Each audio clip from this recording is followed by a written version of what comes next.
아침 말씀. 오늘 본문 말씀은 시편 146편 1절에서 10절입니다.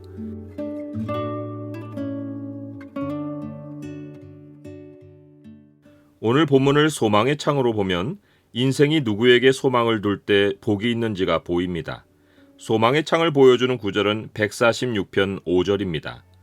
야곱의 하나님을 자기의 도움으로 삼으며 여호와 자기 하나님에게 자기의 소망을 두는 자는 복이 있도다.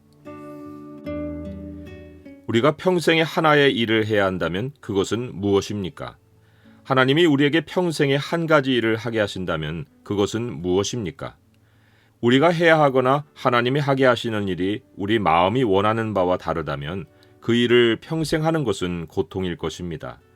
그런데 시편은 그 일이 우리에게 강제로 부과된 의무가 아니라 우리가 자원하는 일이고 우리가 어떤 일을 해도 결국에는 하나님이 하나의 결과로 귀결되게 해주시는 일이라고 말합니다. 그 일은 바로 우리가 평생 하나님을 찬양하는 것입니다. 할렐루야 내 영혼아 여호와를 찬양하라. 나의 생전에 여호와를 찬양하며 나의 평생에 내 하나님을 찬송하리로다.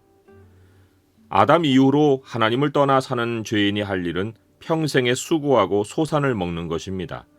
하지만 여호와 하나님을 자기 하나님으로 삼은 백성은 하나님이 일생의 진실한 동반자가 되어주십니다. 생존의 문제가 하나님의 손으로 옮겨져 하나님이 살게 해주십니다. 고통이 예견되는 곳에서 구원이 있고 두려움이 내다보이는 일에서 찬양할 일이 생깁니다. 모세는 오직 너희의 하나님 여호와께 붙어 떠나지 않은 너희는 오늘까지 다 생존하였느니라 라고 말합니다. 그렇다면 우리가 하나님 여호와께 붙어 떠나지 않은 모습이 구체적으로 어떤 모습이기에 하나님이 우리가 어떤 일을 해도 모든 일의 결론이 하나님을 찬양하는 하나의 일로 귀결되게 해주시는 것입니까? 시편은 주님이 창조하고 경영하시는 세상에서 우리에게 두 가지 태도가 분명하면 평생의 주를 찬양하며 복 있는 자로 살아간다고 알려줍니다. 그 하나는 우리가 인생을 의지하지 않는 것입니다. 시편은 힘있는 자리에 귀인을 의지하지 말라고 명령하며 그 이유까지도 알려줍니다. 귀인들을 의지하지 말며 도울 힘이 없는 인생도 의지하지 말지니 그의 호흡이 끊어지면 흙으로 돌아가서 그날에 그의 생각이 소멸하리로다. 인생은 아무리 사람들이 떠받드는 위인이고 귀인이어도 내가 의지할 대상이 아닙니다. 잠시는 도울 힘이 있어 보여도 그의 존재가 유한하고 그의 죽음과 함께 모든 인생 계획이 무산됩니다. 그 사람의 인생 계획만 허무해지는 것이 아닙니다. 그를 믿고 인생 계획을 세웠던 사람의 앞날까지도 물거품이 되어 버립니다. 이사야 선지자는 이 사실을 애굽에 빗대어 이렇게 말했습니다. 애굽은 사람이요 신이 아니며 그들의 말들은 육체요 영이 아니라 여호와께서 그의 손을 펴시면 돕는 자도 넘어지며 도움을 받는 자도 엎드러져서 다 함께 멸망하리라. 힘있고 돈 있는 인생에 붙어서 휘둘렀던 권세와 탈취했던 재물은 그 인생의 결말과 함께 한여름밤의 꿈처럼 사라지고 맙니다. 그 인생을 의지한 자에게는 허상에 속아 살아온 과거를 슬퍼하며 한탄할 일만 남습니다. 다윗은 일찌감치 이러한 지혜를 말합니다. 아 슬프도다. 사람은 입김이며 인생도 속임수이니 저울에 달면 그들은 입김보다 가벼우리로다.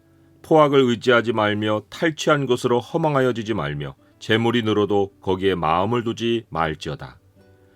우리가 인생을 의지하지 않는 것과 함께 평생의 주를 찬양하며 복 있는 자로 살기 위해 분명히 가지고 있어야 할 또 다른 태도는 오직 주님께만 소망을 두는 것입니다.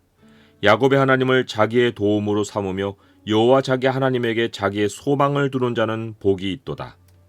시편이 야곱의 하나님을 전면에 내세워 야곱의 하나님을 의지하고 소망하는 자가 복이 있다고 한 것은 출애굽을 암시합니다. 야곱 가족이 애굽에 내려가서 큰 민족을 이루었지만 애굽은 정착할 곳이 아니라 떠날 곳이었습니다.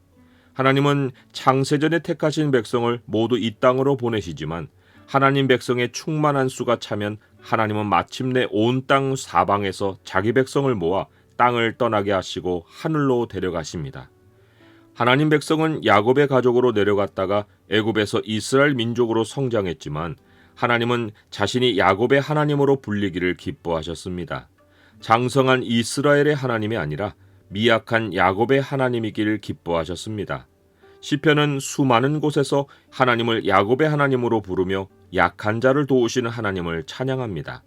시편은 권능에 차신 만군의 여호와 하나님이 야곱의 하나님이시라는 사실에 확신에 찬 고백을 쏟아냅니다. 만군의 여호와께서 우리와 함께 하시니 야곱의 하나님은 우리의 피난처시로다. 주 하나님을 의지하는 우리는 내가 약해서 세상 살기가 힘들다고 말할 일을 겪지 않습니다. 우리의 약함은 전능자 하나님이 일하시는 이유입니다. 하나님은 만물을 만들고 뒷짐지고 계시지 않습니다. 하나님은 만물 안에 함께 하시어 만물의 필요를 채워주십니다. 그 가운데 하나님이 최우선으로 하시는 일이 약한 자를 돌보시는 것입니다. 하나님은 아담과 하와가 죄를 짓고 무화과 나무 잎으로 몸을 가렸을 때 그들을 위하여 가죽옷을 지어 입혀주신 분입니다. 이러한 주님의 모습이 모든 피조물에게 믿음을 심어줍니다. 하나님은 자기가 지으신 만물의 약함을 돌보시는 분이라는 믿음을 심어줍니다. 우리를 포함하여 창조 안의 만물은 주님이 영원히 그 모습을 진실하게 지키실 것이라고 확신할 수 있습니다. 창조자 하나님에 대한 믿음이 만물에서 나오지 않고 하나님이 먼저 보이신 모습이 우리 안에 믿음을 가져다 줍니다. 죄인인 아담과 하와를 위해 가죽옷을 지어 보호해 주신 주님은 이후에도 죄악이 남긴 고통을 그냥 두지 않고 지금까지 약한 자의 필요를 채우십니다. 약함은 사람이 스스로 죄를 지어 가진 결과인데 이러한 태생적인 약함은 죄악의 세상이 가하는 악으로 인해 고통이 가중됩니다. 불의한 세상에서 약한 사람들은 힘 있는 자들의 압박으로 억눌립니다. 강한 자들의 탐욕으로 굶주립니다. 통제하는 자들로 인해 갇혀 지냅니다. 사회에 만연한 죄악의 결과로 장애의 고통을 겪습니다. 핍박하는 자들 앞에서 강제로 비굴해집니다. 자리를 잡은 기득권의 횡포로 떠돌아다닙니다. 악인들의 행위가 난무하여 의인은 소수로 몰려 고통을 당합니다. 빈부와 계급 격차의 심화로 고아와 과부는 외로움에 시달립니다. 도무지 세상은 어느 곳을 돌아보아도 약한 자들이 생존할 수 없는 현실로 가득합니다. 그런데 바로 이런 현실 안에서 여호와 하나님으로 인하여 기이하고 놀라운 일이 벌어집니다. 전능하신 하나님의 손이 불의에 대해 쉬지 않고 일하셔서 약한 자들이 생존하기가 불가능해 보이는 세상에서 살 길이 열립니다. 세상의 행위 주체가 사람일 때는 불의가 판을 치는 세상이었는데 하나님이 행위 주체로 일하시는 순간 반전의 역사가 일어납니다. 여호와께서는 억눌린 사람들을 위해 정의로 심판하십니다. 여호와께서는 줄인 자들에게 먹을 것을 주십니다. 여호와께서는 갇힌 자들에게 자유를 주십니다. 여호와께서는 맹인들의 눈을 여십니다. 여호와께서는 비굴한 자들을 일으키십니다. 여호와께서는 의인들을 사랑하십니다. 여호와께서는 나그네들을 보호하십니다. 여호와께서는 고아와 과부를 붙드십니다. 그리고 여호와께서는 이 모든 일에서 악인들의 길을 굽게 하십니다. 우리가 하나님 백성이기에 우리의 약함은 사는 것에 좌절하고 세상을 포기할 이유가 아닙니다. 시편은 하나님 백성이 평생 찬송하며 살아갈 이유를 이렇게 알려줍니다. 시온아, 여호와는 영원히 다스리시고 내 하나님은 대대로 통치하시리로다. 우리가 평생 하나님께 응답하게 될 말은 할렐루야입니다. 지금 겪는 나의 일에도 반드시 할렐루야가 결론이 될 것입니다.